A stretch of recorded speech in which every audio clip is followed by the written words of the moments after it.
Hello friends, मैं ओजे और आप देख रहे हैं मेरा यूट्यूब चैनल एजी इन्फो। तो आज हम एक रेडमी का मोबाइल रिपेयर कैसे आसान तरीके से करेंगे ये हम देखेंगे। तो चलो हम इस तरह से ईवीपीएस और सीपीयू निकालेंगे। सीपीयू और ईवीपीएस निकालने के लिए हमारा क्विक 857 DW का टेम्परेचर 350 या 370 और ईयर 3 से लेकर 7 तक ईयर रखना चाहिए। तो हमारा सीपीयू और यूएपीएस आसान तरीके से निकल जाएगा। सीपीयू का एक भी बॉल नहीं निकलेगा। तो इस तरह से हम सीपीयू और यूएपीएस आसान तरीके से निकाल सकते हैं। तो जो इस वीडियो में देख रहा है वो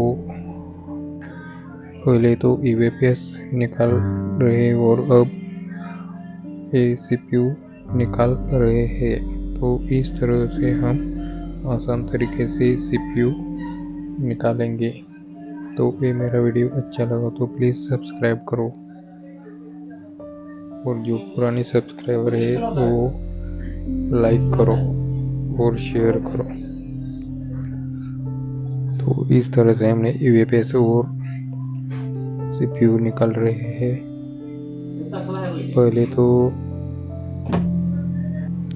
पहले तो हमने ईवीपीएस निकाला है और अब सीपीयू निकालेंगे। और इसका ग्लू कटिंग सबसे पहले करना है। ग्लू कटिंग करने के लिए 200 टेम्परेचर होना जरूरी है और एयर 3-7 तक एयर रखना है। ग्लू भी आसान तरीके से निकल सकता है। और इस तरह से हमने सीपीयू निकाला है।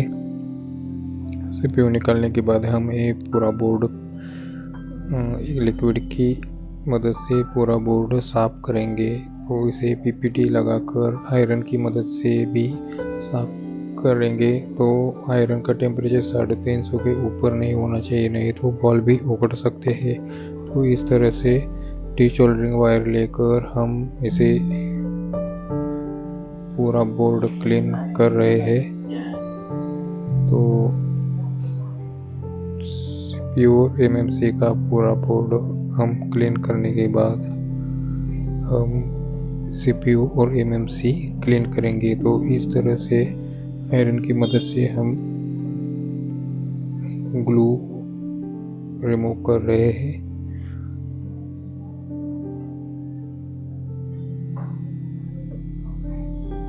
ज़्यादा मत घिसना, नहीं तो इसका बॉल निकल सकते हैं और बोर्ड भी शॉर्ट बॉल एक दूसरे से जुड़ सकते हैं। तो इसलिए ऊपर से घुमाना है आयरन, और ज़्यादा प्रेस करने पर हमारा सीपीयू का डैमेज भी, बोर्ड डैमेज भी हो सकता है। इसलिए इजी तरह से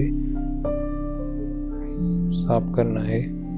तो इस तरह से हमने सीपीयू को साफ किया है। अब हम ईवीपीएस साफ करेंगे। तो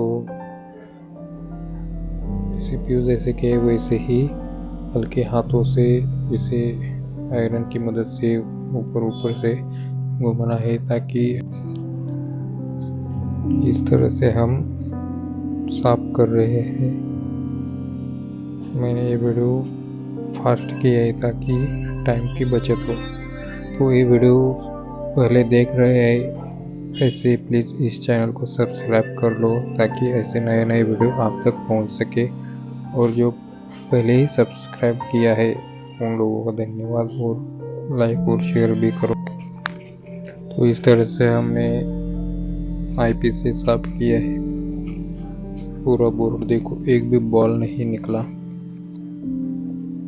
इस तरह से धीरे धीरे हम ये पूरा काम करेंगे तो कुछ प्रॉब्लम ही नहीं आएगा। और सबसे पहले इसको प्रैक्टिस की बहुत ज़रूरत है। जितना प्रैक्टिस करेंगे उतना हमारा हाथ बैठेगा रिपेयर में। तो इस तरह से हमने सीपीयू और यूवीपीएस को क्लीन किया है। ये देखो, पूरा क्लीन हो चुका है हमारा बोर्ड।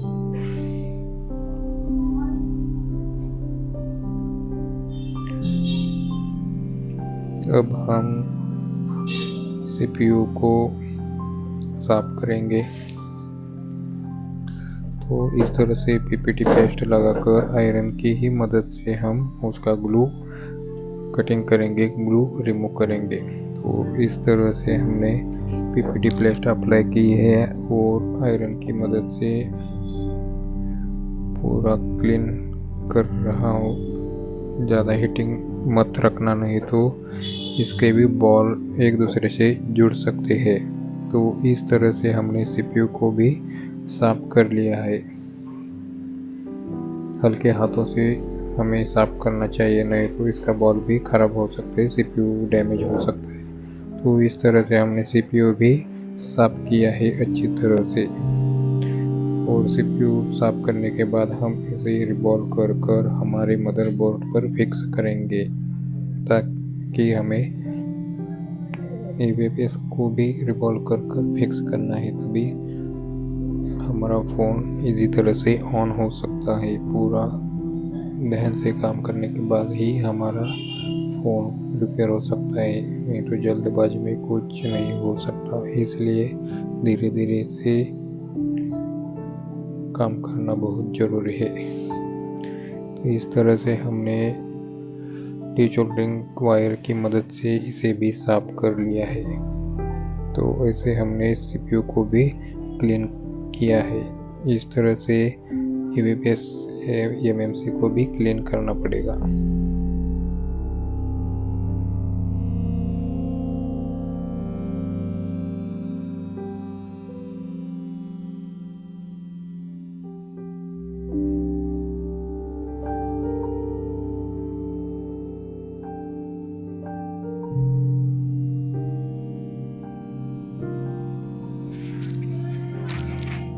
इस तरह से हमने CPU रिवॉल्व किया है, EVPS रिवॉल्व कर रहे हैं।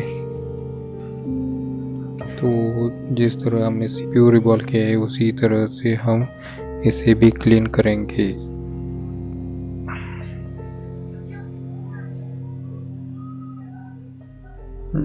जितना प्रैक्टिस हमारा होगा उतना हमारा फास्ट होगा, रिपेयर करने में कुछ तकलीफ नहीं आएगी। तो इस तरह से हमने इसे भी साफ किया है। डिसोल्डरिंग वायर की मदद से हम इसे भी साफ कर रहे हैं। तो इस तरह से हमने EVPS भी साफ किया है। तो ऐसे ही हम CPU और EVPS साफ करेंगे। उसको जो मैंने एक लिक्विड बनाया है वो 2 लिक्विड मिक्स करके साफ करता हूँ, इसलिए हमारा इतना परफेक्ट ग्लू निकलता है। तो इस तरह से हमने साफ किया है। देखो पूरा क्लीन हो गया है। तो इस तरह से हम अब रिवॉल्व करेंगे CPU को हमने रिवॉल्व किया है। तो इस तरह से CPU भी क्लीन करना पड़ेगा रिवॉल्व करने के बाद। और जो मैंने 2 लिक्विड मिक्स करके एक लिक्विड बना है उससे हमारा इतना जल्दी काम हो सकता है। देखो पूरा क्लीन हो रहा है। तो इस तरह से हमने CPU को भी रिवॉल्व कर एकदम क्लीन कर दिया है। तो इस तरह से EVPS को भी रिवॉल्व करेंगे और वैसे ही हमें क्लीन करेंगे। तो इस तरह से हमारा CPU और EVPS रिवॉल्व हो चुका है। तो हम इसे मदरबोर्ड पर फिक्स करते हैं। पहले तो हमें CPU फिक्स करना पड़ेगा ताकि हमारा CPU ठीक से बैठा। तो हम उसे EVPS या MMC फिक्स मत करना, और पहले CPU फिक्स करके उसको एक बार पोर्ट चेक करना, या ऑटो पोर्ट लिया तो हमारा CPU ठीक से फिक्स हो गया है और हमारे प्राइमरी लाइन में कोई दिक्कत नहीं है, ये हमें पता चलता है। तो इस तरह से पहले CPU फिक्स करेंगे। CPU फिक्स करने के बाद हमें पता चलेगा कि हमारे फ़ोन में कंडीशन ऑन है या ऑफ है। तो हमने EVPS भी रिवॉल्व किया है। तो इस तरह से पहले हम CPU को फिक्स करेंगे और पोर्ट चेक करेंगे। ऑटो पोर्ट लिया तो हमारा पूरा प्राइमरी सेक्शन और हमारा प्राइमरी लाइन पूरी तरह से ओके है, ऑटो पोर्ट लिया तो चलो हम इसे बोर्ड पर फिक्स करेंगे सीपीयू को। तो पहले पेस्ट को एक हल्के हाथों से पेस्ट बोर्ड पर हाथों की मदद से अप्लाई करनी है। तो इस तरह से हमारा सीपीयू और यूएपीएस एमएमसी रिवॉल्व हो चुकी है अच्छी तरह से। तो हम पहले सीपीयू को फिक्स करेंगे। जो भाई ये वीडियो पहली बार देख रहे हो प्लीज इस चैनल को सब्सक्राइब करो। इस तरह से हमारा पूरा बोर्ड क्लीन हो चुका है और हमने पेस्ट मदरबोर्ड पर अप्लाई की है और सीपीयू हमें फिक्स करेंगे अब। तो जो सीपीयू का नोज पॉइंट है वो फोटो निकाल कर रखना चाहिए, नहीं तो एक उस साइड पे एक हमें कुछ तो एरो करना चाहिए ताकि हमें पता चले कि नोज पॉइंट कहाँ है। उसी हिसाब से हमें सीपीयू फिक्स करना है, नहीं तो उल्टा सुल्टा सीपीयू हुआ तो सीपीयू डैमेज हो सकता है। तो इस तरह से नोज कट पॉइंट हमारा किस कोने में है वहाँ देखकर ही हमारा सीपीयू फिक्स करना चाहिए। तो इस तरह से हमारा हीटिंग 350 और ईयर 3 रखकर हमने सीपीयू को फिक्स किया है। सीपीयू फिक्स होने के बाद हम इसे बोर्ड को मोबाइल में फिट करके ऑटो पोर्ट लेता है या नहीं ये चेक करेंगे। तो इस तरह से हमारा सीपीयू फिक्स हो चुका है। सीपीयू फिक्स होने का कैसे मालूम पता चलेगा, तो इस तरह से हम एक साइड से हिलाकर देखना पड़ेगा कि हमारा सीपीयू फिक्स हुआ है या नहीं। तो इस तरह से हमने सीपीयू को फिक्स किया है। तो अब आइए चलिए हम लैपटॉप की स्क्रीन पर जाएंगे और वहां पर देखेंगे कि हमारा पोर्ट बनता है या नहीं। तो हम आए लैपटॉप की स्क्रीन पर, हमने ओपन किया है डिवाइस मैनेजर। डिवाइस मैनेजर में पता चलता है कि हमारा पोर्ट ऑटो बन रहा है या नहीं। तो इस तरह से हमने डिवाइस मैनेजर को ओपन किया है और हमारा मदरबोर्ड हमारे फ़ोन में फिक्स करेंगे और चेक करेंगे कि ऑटो पोर्ट लेता है या नहीं।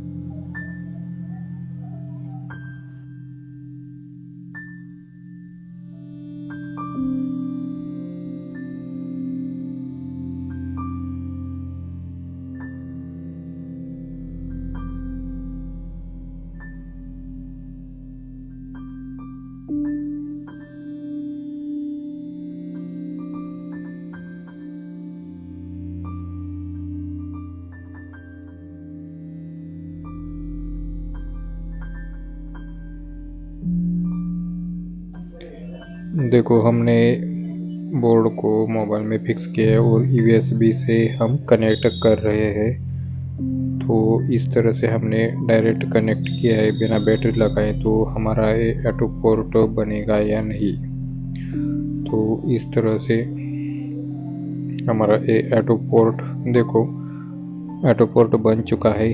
तो हमारा सीपीयू ठीक से फिक्स हो गया है। देखो Qualcomm HD USB Q loader ये ऑटो पोर्ट बन चुका है हमारा और ये हमारा ये काम सक्सेस हुआ है। तो इस तरह से ये पोर्ट बना, तो इसका मतलब है कि हमारा पूरा बोर्ड ऑन है।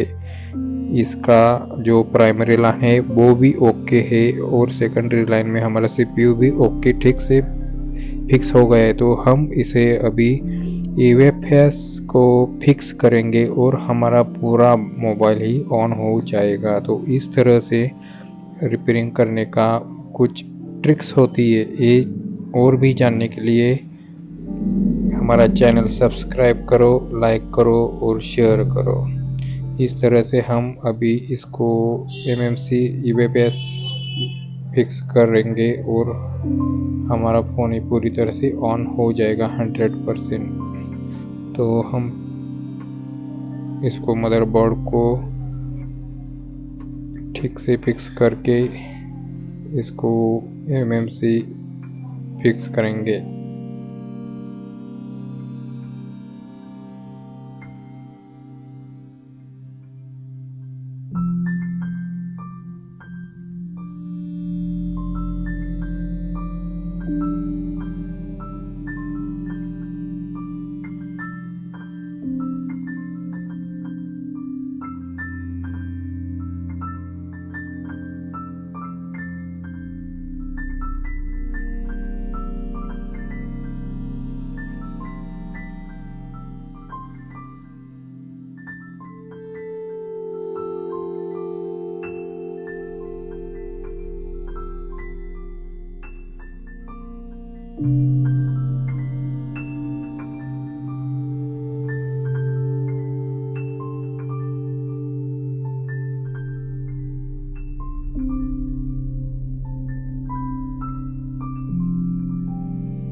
सीपीयू को जिस तरह से पेस्ट अप्लाई किया है उसी तरह से इसे भी पेस्ट अप्लाई करेंगे और हमारा यूएपीएस फिक्स करेंगे।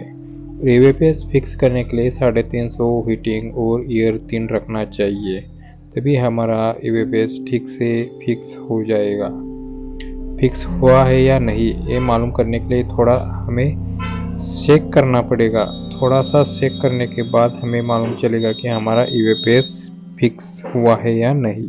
तो इस तरह से हमने सीपीयू और यूएपीएस फिक्स करके हमारा Redmi Note 10 का मोबाइल पूरी तरह से ऑन करने का प्रयत्न कर रहा हूँ। तो इस तरह से हमारा एक पूरा सफलता मिलेगी। तो इस तरह से हम आराम से काम करेंगे तभी हमारा CPU MMC का प्रॉब्लम सॉल्व हो जाएगा।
तो हमने ईवीपीएस फिक्स किया है। अभी हम इसे मोबाइल में फिक्स करके चेक करेंगे कि हमारा मोबाइल ऑन हुआ है या और भी कुछ काम करना पड़ेगा। और तो कुछ काम इसमें नहीं रहा, सिर्फ ईवीपीएस का ही प्रॉब्लम हुआ, तभी प्रॉब्लम होगा मोबाइल में, नहीं तो हमारा पूरी तरह से मोबाइल ऑन हो जाएगा। इस तरह से हमने मोबाइल को बोर्ड को कनेक्ट किया है और ऑन करके देखेंगे। हमारा देखो EMI लोगो आ चुका है और हमारा ये मोबाइल पूरी तरह से ऑन हो चुका है। तो इस तरह से नई नई वीडियो को देखने के लिए, नए नए मोबाइल रिपेयरिंग सीखने के लिए हमारे चैनल को सब्सक्राइब करो, लाइक करो और शेयर करो। Thank you.